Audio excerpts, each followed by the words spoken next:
लाल बाबा राय studio से आप देख रहे हैं न्यूज 18 बिहार झारखंड। नमस्ते बिहार, मैं हूं संतोष गंगवार। बुलेटिन की शुरुआत करेंगे। बारिश के बीच सीएम नीतीश कुमार ने चुनाव प्रचार किया है। यहां तक कि सीएम ने समस्तीपुर और दरभंगा में रोड शो भी किया। बारिश के बीच अपने नेता को देखने सुनने के लिए सड़क के दोनों तरफ भारी संख्या में लोग मौजूद रहे। एक खास रिपोर्ट दिखाते हैं।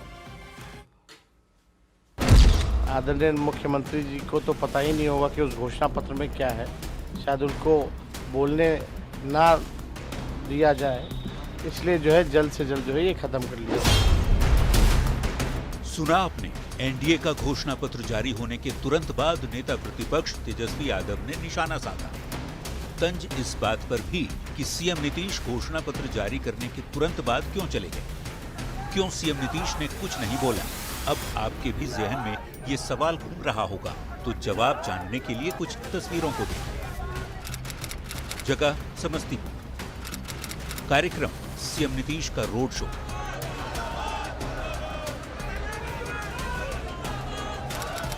जगह दरभंगा, कार्यक्रम सीएम नीतीश कुमार का रोड शो।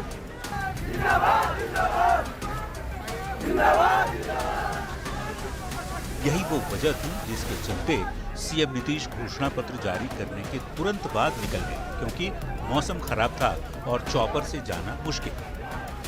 फिर क्या था, खराब मौसम और झमझमाती बारिश के बीच सीएम नीतीश कुमार चुनाव प्रचार पर निकल पड़े। पहले समस्तीपुर में रोड शो किया और फिर दरभंगा में रोड शो के जरिए एनडीए उम्मीदवारों के लिए वोट मांगा। रोड शो के दौरान हैरान करने वाली तस्वीरें भी सामने आई। बारिश के बीच अपने नेता को सुनने और देखने के लिए सड़क के दोनों तरफ भारी संख्या में लोग मौजूद थे। नीतीश कुमार ने भी जगह जगह उतरकर लोगों को अभिवादन किया, यानी बारिश भी नीतीश कुमार के चुनाव प्रचार को रोक नहीं पाई। न्यूज 18 के लिए समस्तीपुर से मुकेश कुमार और दरभंगा से विपिन कुमार के साथ।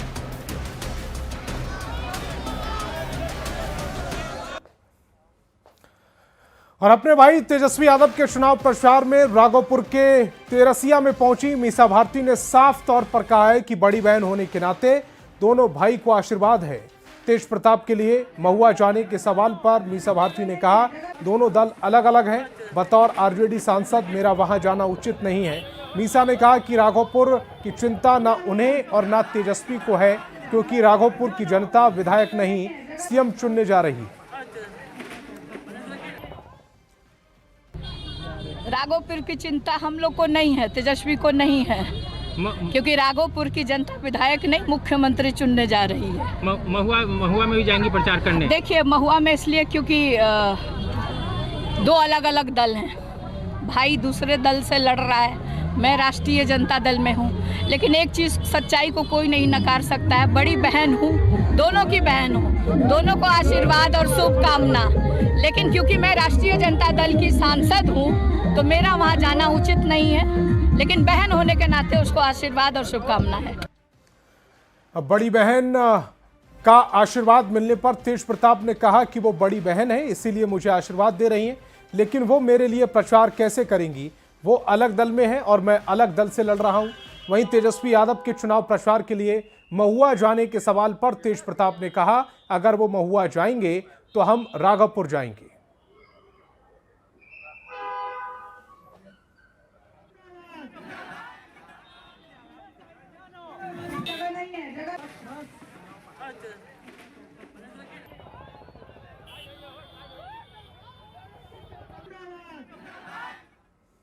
आचार्य ने आशीर्वाद दी है आपको और कहा है कि मेरा भाई है, हमेशा से आशीर्वाद। हाँ, तो बड़ी बहन है, बड़ी बहन का आशीर्वाद। लेकिन मैं प्रचार में नहीं जा पाऊंगी क्योंकि मैं किसी और दल में। हाँ, तो कैसे जाएंगे?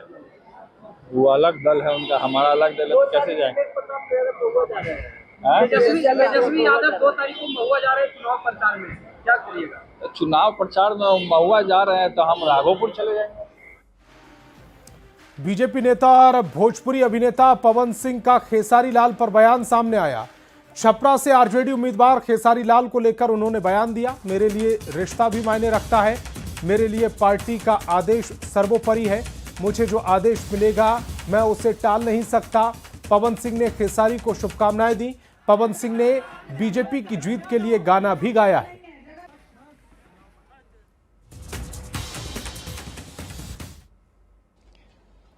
मेरे लिए रिश्ता भी मायने रखता है, ठीक है, और मेरे लिए पार्टी का आदेश सर्वोपरि है। तो मुझे जो आदेश मिलेगा मैं उसको टाल नहीं सकता, लेकिन शुभकामना है उनके लिए, खुश रहें, मस्त रहें। बिहार विधानसभा चुनाव को लेकर सत्ताधारी एनडीए गठबंधन ने अपना घोषणा पत्र जारी कर दिया। एनडीए ने अपने संकल्प पत्र यानी मैनिफेस्टो में कई बड़े वादे किए, जिसमें युवा, महिला और किसानों पर विशेष फोकस किया गया। जाति समीकरण को साधने के लिए एनडीए ने अति पिछड़ा वर्ग की जातियों के लिए अलग से कई बड़ी घोषणाएं की। शिक्षा, स्वास्थ्य और रोजगार के लिए क्या है एनडीए का रोड मैप, दिखाते हैं एक रिपोर्ट।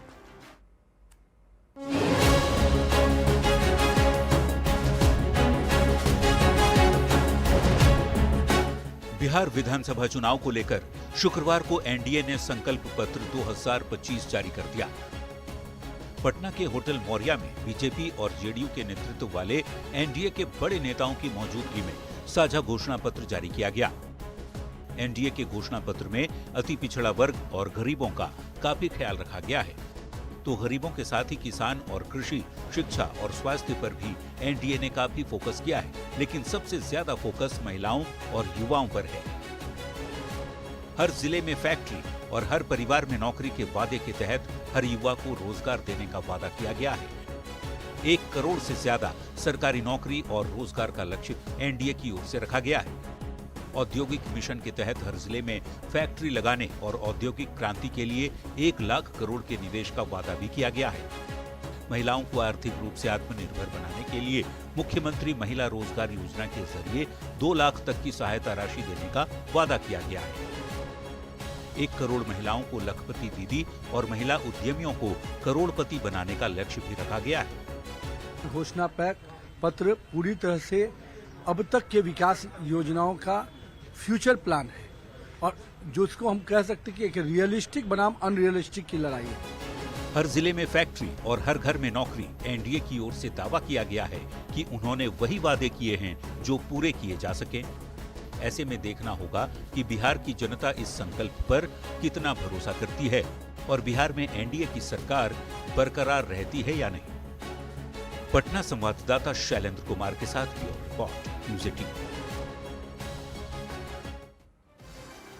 और युवा चेतना के राष्ट्रीय संयोजक रोहित कुमार सिंह ने एनडीए के संकल्प पत्र पर बयान दिया। रोहित कुमार सिंह ने कहा कि जनता एनडीए के मैनिफेस्टो को स्वीकार कर रही है। बिहार की जनता का विश्वास एनडीए गठबंधन के साथ है। तेजस्वी यादव के घोषणा पत्र को बिहार ने रिजेक्ट कर दिया है। राष्ट्रीय जनतांत्रिक गठबंधन के द्वारा आज जो राज्य की जनता के लिए मैनिफेस्टो जारी किया गया है, उसको सहर्ष स्वीकार और अपना पूर्ण समर्थन बिहार की सम्मानित जनता दे रही है। जिस प्रकार से राज्य के हर जिलों में अस्पताल, बेहतर कानून व्यवस्था, बेहतर चिकित्सा, शिक्षा व्यवस्था, किसानों, मजदूरों, गरीबों, नौजवानों, माताओं, बहनों, बेटियों के सर्वांगीण विकास के लिए घोषणा पत्र में, संकल्प पत्र में, मैनिफेस्टो में राष्ट्रीय जनतांत्रिक गठबंधन ने जो सुविधाएं देने की बात कही है, उस पर पूर्ण विश्वास करते हुए राज्य की जनता पुनः एनडीए गठबंधन की सरकार 14 नवंबर को प्रचंड जनमत संग्रह के प्रभाव से बनाने जा रही है। और सीएम नीतीश कुमार ने बिहार में बिजली की व्यवस्था को लेकर पिछली सरकार पर निशाना साधते हुए अपनी सरकार की उपलब्धियां बताई। सीएम नीतीश ने एक्स पर पोस्ट करते हुए लिखा, 2005 से पहले बिजली की क्या हालत थी, क्या प्रदेश अंधेरे में डूबा रहता था, बिजली के तार जर्जर हो चुके थे, ट्रांसफार्मर जले हुए थे, ग्रामीण इलाकों में बिजली नहीं थी। 2005 के बाद बिजली व्यवस्था में सुधार हुआ, नए ग्रिड उपकेंद्र बनाए गए, नए विद्युत शक्ति उपकेंद्रों की स्थापना हुई, नए ट्रांसफार्मर और तार लगाए गए, बिजली आपूर्ति 700 से बढ़ाकर 8000 मेगावाट की गई, उत्पादन 540 मेगावाट से बढ़ाकर 8850 मेगावाट किया गया। बिहार का भविष्य रोशनी से भरा है। बिजली के क्षेत्र में इतना काम कर दिया, अब लालटेन युग कभी नहीं लौटेगा। और दरभंगा में लगातार बारिश से शहर में जल जमाव की स्थिति हो गई। कई मुख्य इलाकों में पैदल चलना मुश्किल है। इससे लेकर महागठबंधन के वीआईपी प्रत्याशी उमेश सैनी ने अनोखा प्रचार किया। उन्होंने अपने चुनाव चिन्ह नाव पर सवार होकर दरभंगा टावर चौक पर जनसंपर्क किया और बताया कि थोड़ी बारिश से ही शहर डूब जाता है। ये उपेक्षा का परिणाम है। वहीं बीजेपी प्रत्याशी और स्थानीय विधायक संजय सरावगी ने इसे दिखावा करार दिया और कहा कि जनता जागरूक है और सही निर्णय देगी। इस प्रदर्शन ने शहर में सुर्खियां बटोरी हैं।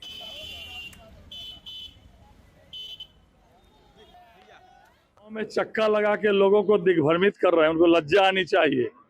उन लोग के शासन सत्ता में 2005 के पहले 2-2 महीना तक दरभंगा मुजफ्फरपुर का रोड कटा रहता था। दरभंगा में 1.5-2 महीना पानी का जल जमाव रहता था। और आज इतनी भारी बारिश होने के बाद भी थोड़ा बहुत पानी लग गया तो चक्का लगा के नाव चला रहे हैं। वहां पर दरभंगा में कुशेश्वर वगैरह में जो रोड पर नाव चलता था, विकास की इतना काम हुआ है कि आज जो कहां से कहां दरभंगा पहुंच गया। मैसेज यही देना चाहते हैं कि 20 साल में अभी तक जो है आधा घंटा के बारिश में भी शहर जल जमाव मुक्त नहीं हुआ। यही मैसेज देना चाहते हैं कि बदलिए दरभंगा, बदलिए सरकार, बदलिए विधायक और मुक्त होइए इस जल जमाव की समस्या से। और यूपी के सीएम योगी आदित्यनाथ ने बिहार में 3 जगह पर चुनावी जनसभा को संबोधित किया। सीवान, वैशाली और आरा में योगी आदित्यनाथ जमकर बरसे। योगी ने महागठबंधन पर करारा प्रहार किया। क्या कुछ कहा, सुनवाते हैं एक रिपोर्ट के जरिए।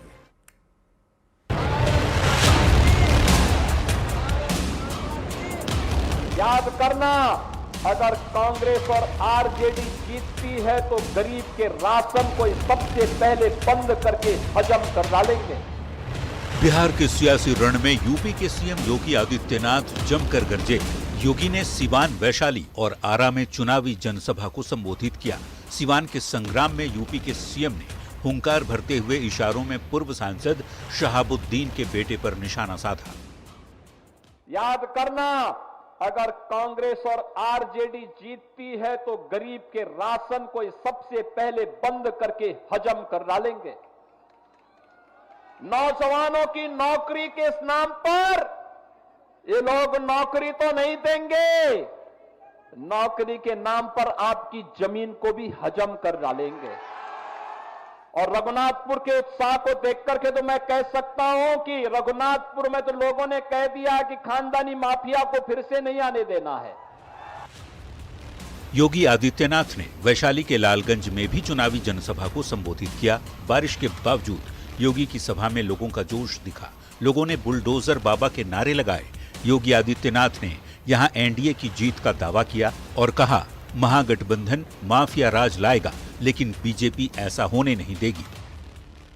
ये तो आए हैं इसलिए सत्ता में आएंगे, माफिया राज लोग लेके आएंगे, गरीबों को मिलने वाले राशन पर डकैती डालेंगे, बेटी और बहन की सुरक्षा पर सेल लगाएंगे, व्यापारियों को लूटेंगे, लेकिन एनडीए ये नहीं होने देगा। बीजेपी और एनडीए का गठबंधन ये नहीं होने देगा। वैशाली के बाद योगी आदित्यनाथ आरा पहुंचे। योगी ने अगियाओं विधानसभा क्षेत्र में चुनाव प्रचार किया। पूरा मैदान जय श्री राम और मोदी योगी जिंदाबाद के नारों से गूंज उठा। भारी बारिश में हजारों की संख्या में लोग योगी को सुनने के लिए डटे रहे। यहां भी योगी आदित्यनाथ ने महागठबंधन पर करारा हमला बोला। ये लोग आरजेडी हो, ये माले हो, कांग्रेस हो, ये जितने भी हैं, ये सब एक ही थैले के चट्टे बट्टे हैं। गुलामी की मानसिकता का समर्थन करते हैं, आक्रांताओं को आमंत्रित करते हैं, अयोध्या में राम मंदिर का विरोध करते हैं, सीतामढ़ी में मां जानकी के मंदिर का विरोध करते हैं। बिहार के चुनावी रण में यूपी के मुख्यमंत्री योगी आदित्यनाथ खूब गरज रहे हैं। योगी की सभा में भारी भीड़ भी जुट रही है। यूपी में माफियाओं पर नकेल कसने वाले योगी के बयान पर जमकर तालियां भी बज रही हैं। बिहार के चुनावी रण में बुलडोजर बाबा का सियासी प्रहार जारी है। न्यूज 18 के लिए सिवान से मृत्युंजय सिंह, वैशाली से प्रफुल्ल कुमार और आरा से चंदन कुमार की रिपोर्ट। और बेगूसराय के बखरी थाना क्षेत्र में जमीन विवाद को लेकर 2 पक्षों में जमकर मारपीट हुई। विवाद में दबंगों ने लाठी डंडों से लैस होकर दूसरे पक्ष के परिवार पर हमला कर दिया। इस पिटाई में एक युवक की मौके पर ही मौत हो गई, जबकि 3 अन्य युवक गंभीर रूप से घायल हो गए। पुलिस ने मौके पर पहुंचकर 4 आरोपियों को हिरासत में लिया। मृतक का शव पोस्टमार्टम के लिए भेजा जा रहा है और मामले की जांच जारी है।